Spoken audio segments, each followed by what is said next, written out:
restless. I am so restless. And this changing world leaves me speechless. I am lost for words, but I kept my nerve. Welcome to the Fallen State. I'm Jesse Lee Peterson. This month, February 2017, is the 27th year anniversary of my nonprofit organization, Bond. And our purpose is to rebuild the family by rebuilding the man. If we don't get men to return to their proper state of being, things are not going to get better in the family, community, schools, or country. Today, I'm talking to two young men. Thomas is here. You're Thomas, right? Yes. The black one. And Thomas is 26 years old. And also on my right here, I have Stan, and Stan is 30 years old. Thank you guys for coming. Thank you for having us. Stan, you are engaged to get married. Yes. What made you decide to get married? I just felt it. I felt like she's the one. I mean, it's cliche, but I felt like the connection was there. And I've dated a lot, and I've met a lot of people, and I think this connection just told me. When you say connection, what type of connection? How long you been dating her first? About 3 years. Are you already living with her? No. Oh, okay, but No. you've been dating for 3 years. Yeah. And so what is it about her that connect? And what do you mean by connect? It's intuitive. We just understand each other. So the small things don't matter. The things that you think would matter don't matter. It's an intuitive connection. So Yeah. You love her? yes. And what does that feel like? I don't even know how to describe it. Is this the first time you've been in love? Yes, I think so. Really? 30 Yes. years old, your first time? Yeah. What did she do to cause you to fall in love? Just her being, our connection, the connection. It's not, oh, she does the dishes or she cooks and cleans or it's nothing like that. It's just the connection and how we're there for each other. That I can't explain it really. So Do you tell her all of your problems and stuff? I share a lot of stuff with her. Yeah. And why? I don't know. I feel like when I speak to her about things, it brings us closer together. It helps her understand what I'm going through, and it's just a good thing, you know? And does she tell you her problems? I don't know how much of it she tells me. She does, but I don't know if it's like her deepest, darkest secrets. Do you tell her your deepest, darkest secrets? Probably not the deepest, darkest secrets. I Yeah. probably keep those hidden. Yeah, don't tell her those things. Well, I think the thing is, I think with time, the longer we date, the more my natural personality and things that I think about reveals itself. And a lot of times I just go on these rants. I'll be driving home and I'll be talking to her and I'll just start ranting, almost like an introspective meditation. And she's just listening and a lot of things are pouring out. So to her, she says she's never had that before. So I don't know if it's just the way I am or just me being really comfortable with her allows me to do that. But I'm sure I don't tell her everything. But the more I do share at the right time makes the connection stronger. And how about you, Thomas? You're not engaged. Are you dating? I'm not currently, no.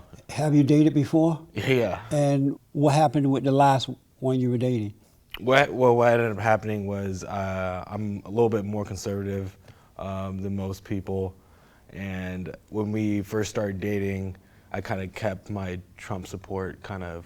Oh, you supported Trump? Yeah, I supported Trump, yeah. And you didn't tell her when you first started dating? I kind of like played it off that I was kind of, I guess I kind of played it off as a Cruz supporter or a Kasich supporter, but I really was a Trump supporter. And then as we got closer to election, I kind of got more and more vocal about how much I wanted Trump to do well, and that kind of caused a rift between us. Why did you tell her in the beginning? Trump is a pretty loud person, and he was rubbing a lot of people the wrong way, and so people who supported Trump usually were vilified by other people and constantly attacked, and I just didn't want to deal with that. Have you ever been in love? I think I was at one point, yeah. What is love? When you say I was in love with her, what is love? Well, I wasn't in love with her. Right. I've been in love before. But And what was that like? What is love? It's trust. It's you trust a person to be there for you, to support you, you know, either physically or emotionally. So you need a woman to be there for you emotionally?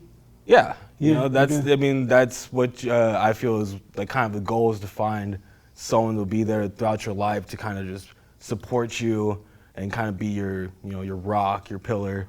You need know. a woman to be your rock, your pillow. Well, yeah, we both, both of us are the same way. You know, I you support like a her, woman? she supports me. Oh. You know, it's a mutual partnership where we're both supporting each other throughout life. You know, I think that's what like love kind of is. Where did you get that idea from?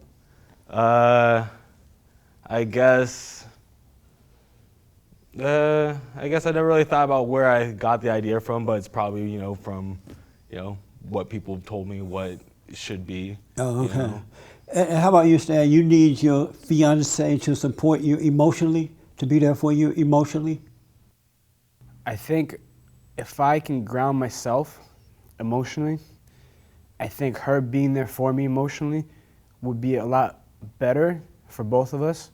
But if I don't ground myself, or I don't do my best to try to find ways to ground myself spiritually, emotionally, whatever, and I come to her to balance me or be there for me emotionally, it won't work out great. And I know because before her, I've gone through that. So that's the only reason I can say this. Right. So. When in the past, when you had a woman that was there for you emotionally, did that work out very well? I think because I wasn't trying to ground myself, and I didn't know what even grounding yourself means. How do you stand for what you believe? How do you make up your own opinion? How do you know what you want? Right. I was maybe letting her decide what she wants and how things should be without balancing it out. And it's not her fault. It's just maybe I was younger. Maybe I didn't have the experience. Right. And I think that will change the older I get, as long as I continue the path of what I'm trying to continue. But it could go either way. I'm sure you could fall off, or a person could fall off. So what does it mean when you say, I want her to be there emotionally? Give me an example of what that means. What does that look like? My fiance does Jiu-Jitsu. She trains martial arts too. And her and I do techniques together. When it comes to that, a lot of character comes out. When you're doing a technique, when you can't do it right, you express yourself more honestly. And when you do that with someone that you trust, or a sparring partner, they see how vulnerable you are, how you really are. It's hard to hide it in battle, as you can say. Oh, okay. So when her and I train together, when emotions come out, it's a lot easier for us to deal with it, because we're in that, okay, move on. I understand, you're observing it, I get it. What else can we do? Okay, cool. Yeah. You know, we don't harp on it, and we try not to judge each other based on it, because we know it's just a moment in time, of an emotion in time. Do you fall apart? What do you mean by fall apart? Like you become emotional, like you get angry or something and she has to calm you down? I think different emotions come out because of you're dealing with another person's behavior. Right. So you have to observe that behavior and know the right thing to do, the right thing to say. So I think when I do start to fall apart or fall off, I try not to overreact, and she sees that I'm trying not to overreact, and I try to ground myself as much as I can to not say the wrong thing out of an emotional response, you know? Right. So Thomas, let me ask, when you say that you want a woman to be there for you emotionally, give me an example of what you mean. Say like you're having a tough time, you know, paying the bills, you're working a lot, you know, you want your partner to be there to support you. Your partner? Yeah, like your wife. You want your wife to be there. Because when you said partner, that indicate you're with a man. Well, no, I'm indicating that they're your Don't partner. use the word partner. I'm indicating that they're your partner in life, that you guys are in it together. Oh, don't say partner, say my girlfriend or my you two wife. versus the world kind of Yeah. thing. You know, you're a team, that Right. kind of partner, you know. And so like when you're going through stress of not being able to pay the bills and stuff, do you become emotional? Well, I mean, yeah, money stress is, you know, is as big emotion as anything else, you know. Right. And, you know, causes a lot of frustration, causes a lot of heartache between a lot of people, you know. And if You don't know how to handle stress very well? I think I handle stress relatively well, you know. But if you're with somebody and you're getting stressed out, you'd want somebody that would be there to support you and help you through that stress, not someone that's going to add on to that stress. As you're sitting here saying, I need her there to help me deal with stress, to help me emotionally, does that sound manly? I guess saying need is not very masculine. Yeah. How about to you? Does it sound manly saying, I need her to be there for me emotionally? I'm not sure. I'm not sure. I don't know. What is a man? A man is someone who is okay enduring, okay with enduring. Right. That's what a man is? I believe so. An emotional man, is he okay in enduring? I think if you're emotional, or if a person is emotional, enduring can really get difficult. Right. But it's possible. Are you a man? I think I'm trying to learn how to be a man. Yeah, that's honesty. So, are you a man right now? I'd like to think I'm in the process. And so, are you a man? In the process. Is that a yes or no? I mean, yes, I am, or no, I'm not? I think because I'm learning that it's okay to endure, I think that is turning me more into a man. And I think it's going to keep evolving if I keep trying to stay on the path. How about you, Thomas? Are you a man?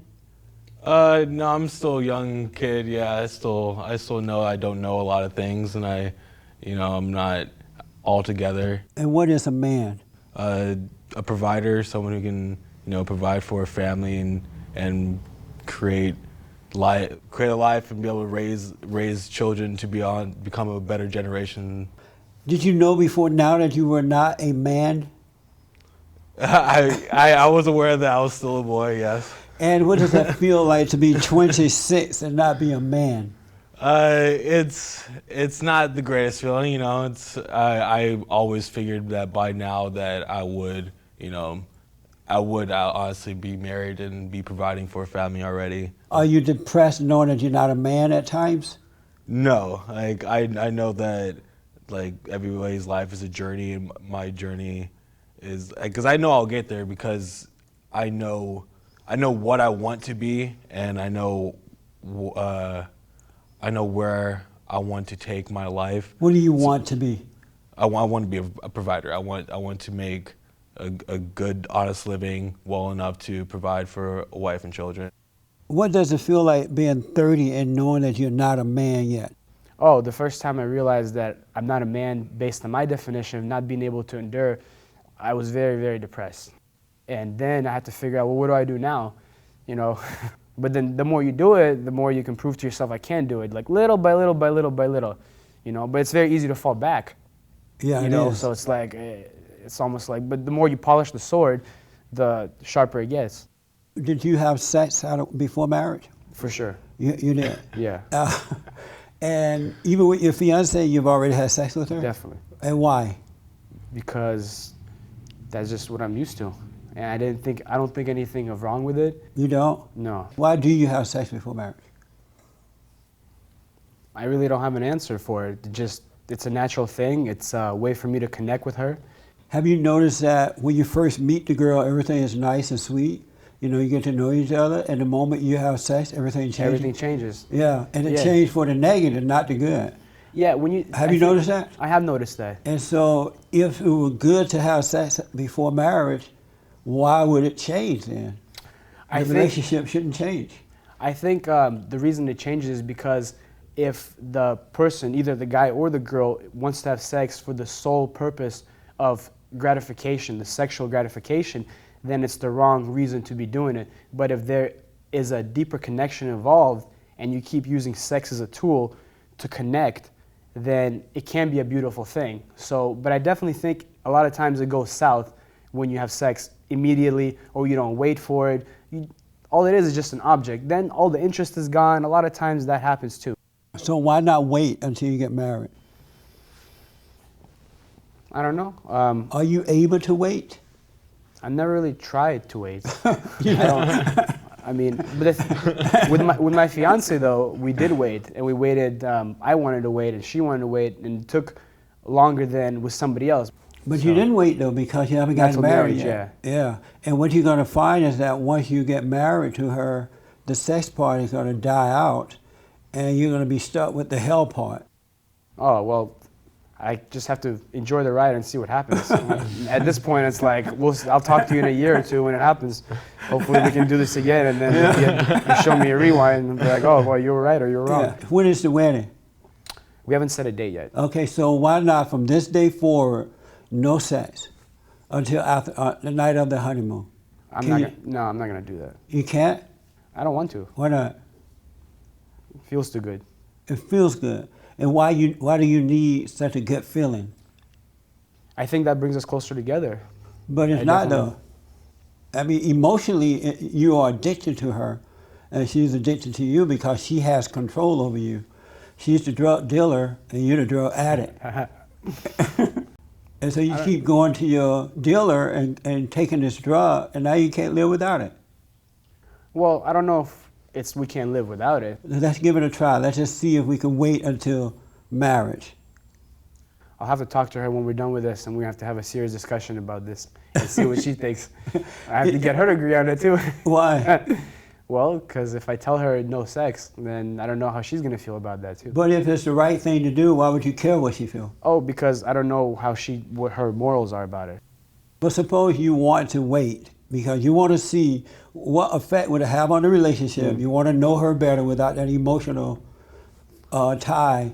It would definitely be an experiment. Yeah, and you're like, I want to just love you in the right way until we get married. And you want to do it, but she said, no. Will you cave? If that's how I truly felt, from the bottom of my heart, and I felt like this is the right thing to do, and I told her that, and she said, no, I'm breaking up with you because of this, that means that our values didn't line up, and then we probably have to go our separate way. Right. Thomas, how about you? Why are you so into sex? I'm not so much as into sex as much as I was when I was younger, but now that I've gotten older and like my intentions have kind of shifted, sex is no longer like the most valuable thing to me in a relationship. Are you too old now? I don't think anybody's too old kidding. for sex. Yeah. So, do you believe a man should wait before you have sex? Now I do. I wish I did. When I was younger, I was pretty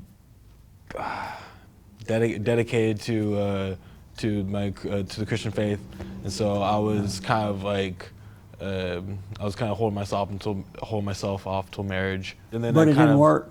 Yeah, when I got into high school, kind of like got like the pressure of high school, and Right. everyone kind of convinced me that, hey, you know, that's what they're convincing me. They're convincing me that that's what a man is. Like a man is a man who has sex. All like the corrupt guys tell the non-corrupt guys that so they can get them corrupt.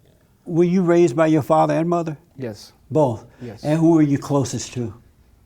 I think maybe my father. And what was that like being close to your father? I mean, it was a good thing. I'm blessed to have a father that I was able to be close to. That's so right. I think I don't want to ever take that for granted. You respect him? Yes. Why? What type of man is he? Very kind man, and he's also very hardworking. Right. So That's good. And what type of person your mother? very gentle, nurturing, caring. Oh, okay. How about you? Were you raised by both parents? Yeah, somewhat. My parents weren't together for most of my life. Were they married and they broke up, or they never married? They were engaged when I was born, but Really? they were never married. Were you close to your father at any point? It was a strained relationship, but I knew him. We lived together for periods of times throughout my life. We weren't the closest, but we just had like our own little riffs and stuff. Right. And why would that happen? I was kind of, resentful as a kid. The fact that, he wasn't, we weren't like a cohesive family, and it was a constant maze trying to navigate how my family worked, because I had brothers, I had a half brother, and he had half brothers and half sisters, and I had a other half sister and a full sister, so it was like, and stuff like that. Did you ever tell him that you were resentful, and why? We've had, I wouldn't say we've had like long discussions about it. I think we've kind of talked about it, but it hasn't really been, there's never been a full conversation. Why not? it's a tough conversation to have. I believe, you know, it's to kind of confront your father about how he affected your life, Right. and you know how he kind of made you feel growing up, you know, because I mean it's not even because he's not a bad guy, and he's definitely trying a lot harder now as we're adults and my sisters are having kids, so he's trying to fix the mistakes that he made long ago. So it's kind of been harder to confront him about those mistakes when I can already like visibly see him working towards trying to correct you want those. to confront him about them, right? Not particularly. No, it's a hard conversation that I don't even really want to have. Why not?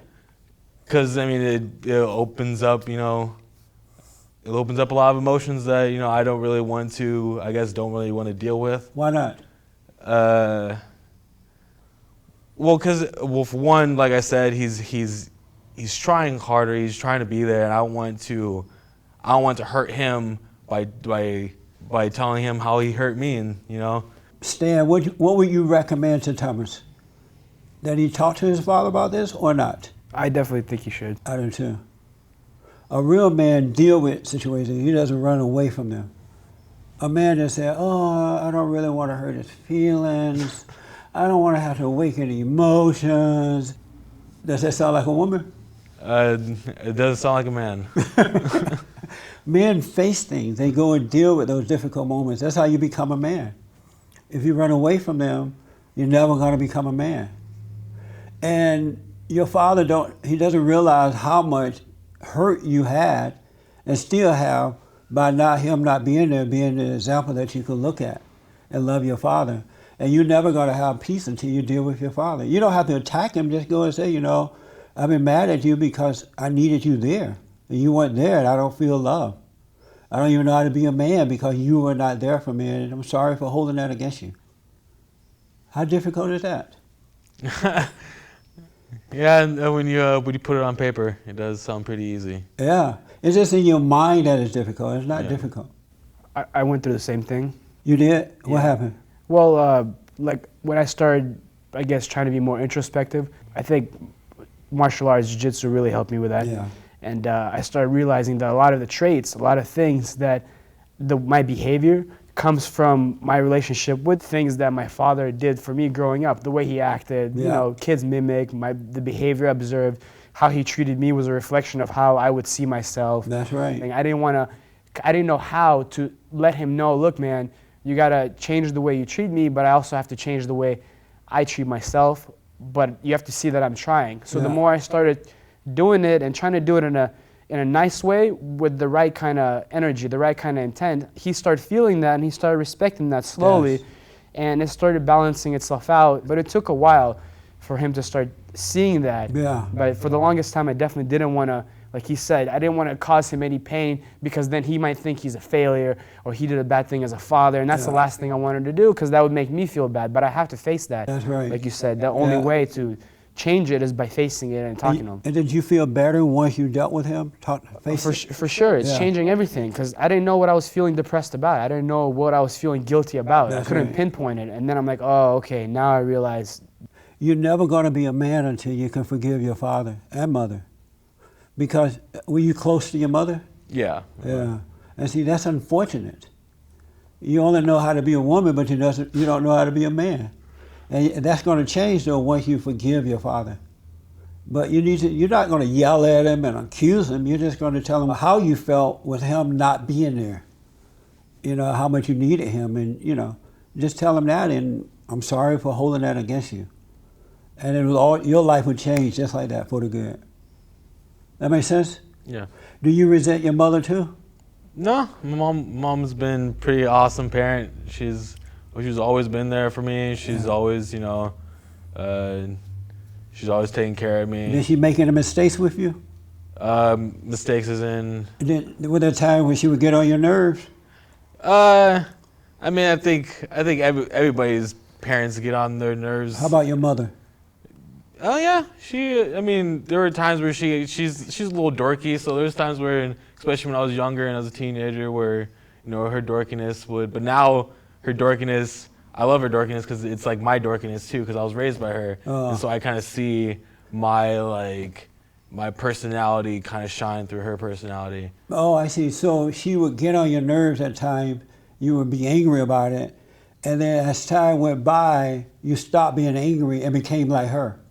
Well, no, it's not that I came like her. I think it's You more. said she just like you. You're dirty like she is.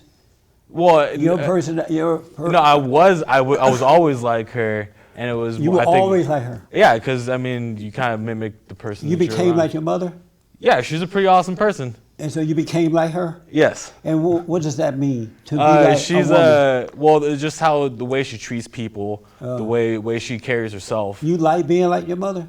As a person, yes. You do. Yes. And were you like your mother at all? I think I have a lot of traits of hers, like behavior traits, and when I see those and I recognize those, the good and the bad, I try to observe them and see what's beneficial to my behavior and me dealing with things, and what is just something that I picked up that she might have picked up not knowing, and you know. Do you like being like her? In some ways, yes. In some ways, maybe not 100%. Have you forgiven her? I don't really know if I think about it like that. I don't know if I think about I'm harboring something against her, but now that I think about it, I don't know if it's something that I have to forgive her for, because I don't know if I'm mad at her. I don't know if it's just something that she couldn't help, the behavior trait that she picked up and then I I'm picked sure up. most of the time it is something that they can't help. They can't help. But they do pass it on to their sons Yeah. and daughters. For sure. And you become like them. And then you harbor that Yeah. resentment. and Do you know that you become like whomever you're angry at? If you are angry at your mother, you become like her. You start to think, like Tom was saying, he's just like his mother. And he's like a woman and don't realize it. Because you become like what you hate. That makes sense, Tom? I wouldn't. I mean, it makes sense. Yeah, I get what you're saying. Yeah. That's how men become women. Because they have that anger and they become like their mothers. And the mothers are doing the best that they can, but they kill your innocent and they recreate you in their image. And now you feel attached and close to them, and you can't be honest with them unless you're angry at them.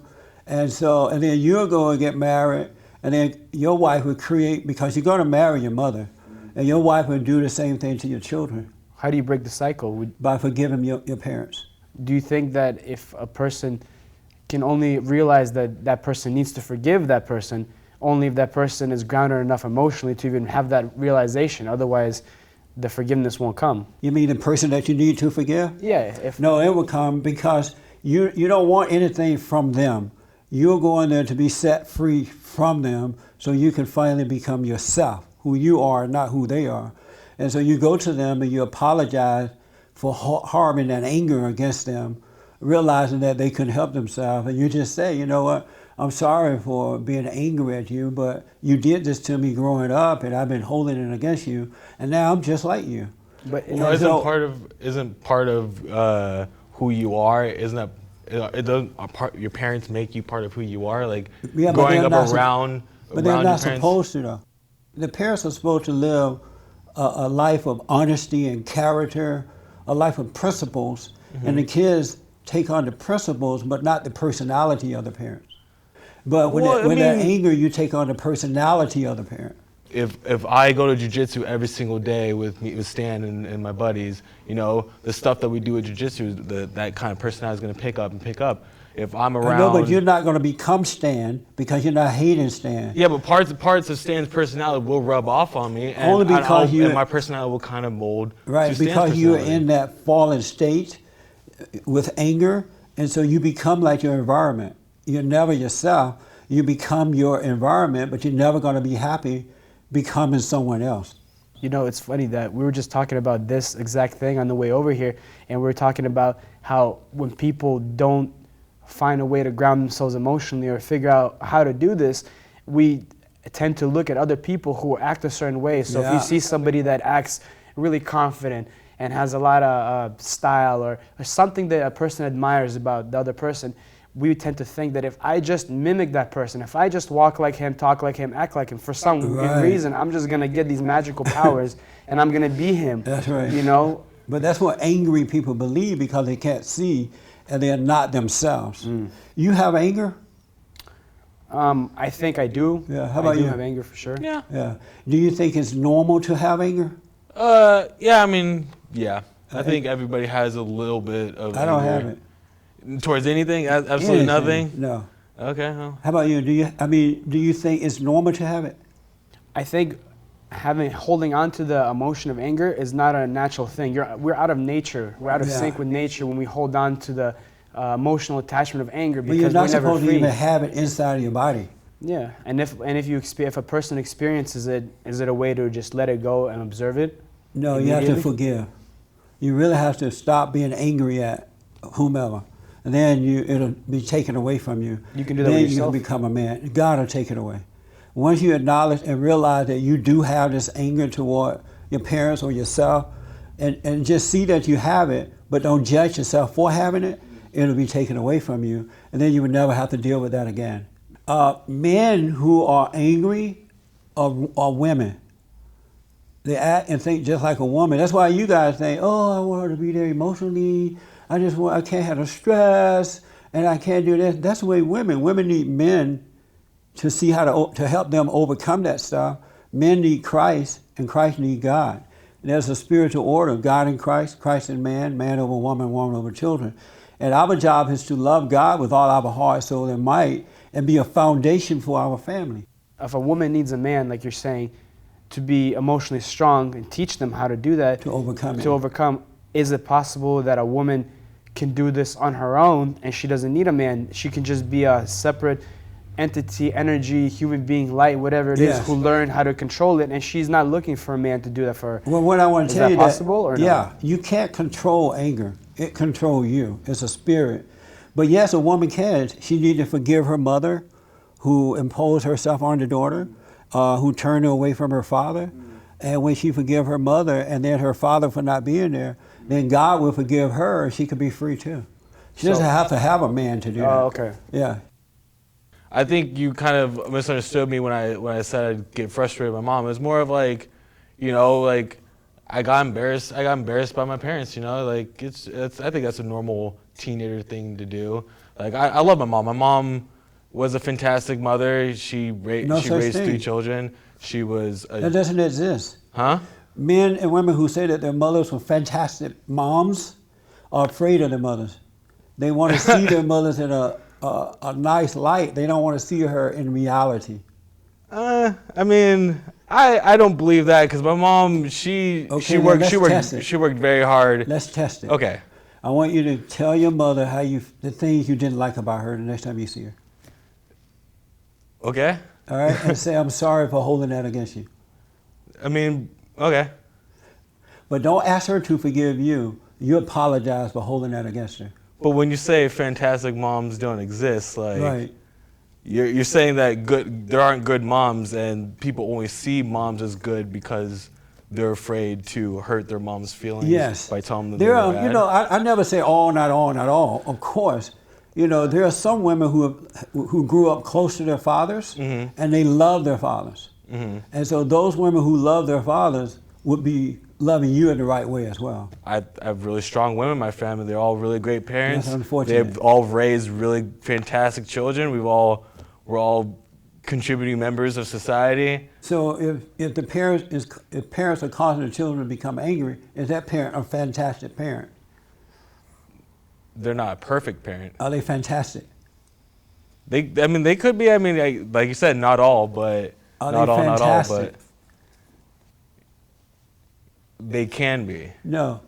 if they're raising their children right in all other aspects. But angry people can't raise children right in any aspect. Because there's no love in anger. Angry people can love. No. People that You believe that there's So anger. if I'm assuming you're married, are you? No. Okay, well if you were married and someone shot your wife in cold blood, would you not be angry with that I man? would not now, not knowing, now that I've overcome anger, I would strongly deal with the situation, but I would not be angry about it, because the moment you become angry about it, you're controlled by it.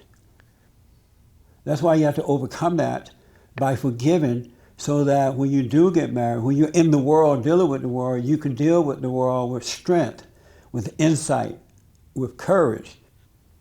And women don't like men that is all emotional. You're gonna tell. A man should never tell a woman his problems. Never. Because she'll judge you for it for the rest of your life. So cut it out, Stan. Do not tell your fiance, your wife, your problems. She should tell you, and you show her how to overcome them. But if you tell her your problems, she's gonna look down on you as a weak man, and some other guy's gonna take her away from you. Mm. She's gonna be cheating on you while you're out doing your Zusu thing. She wanna look up to you, not see you as like her. Did you have fun, Thomas?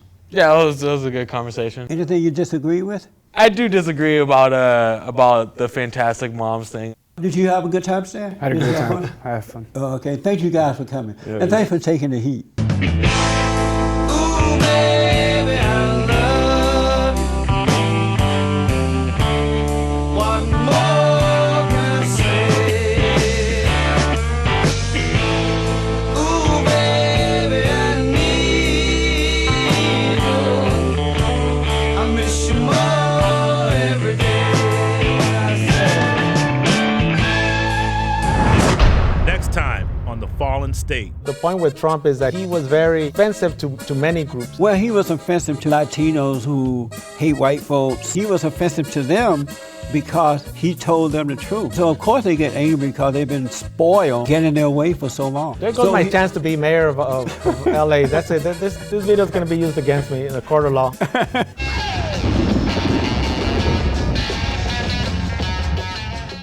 Thank you for watching The Fallen State. If you like the shows, I want you to subscribe here and donate here.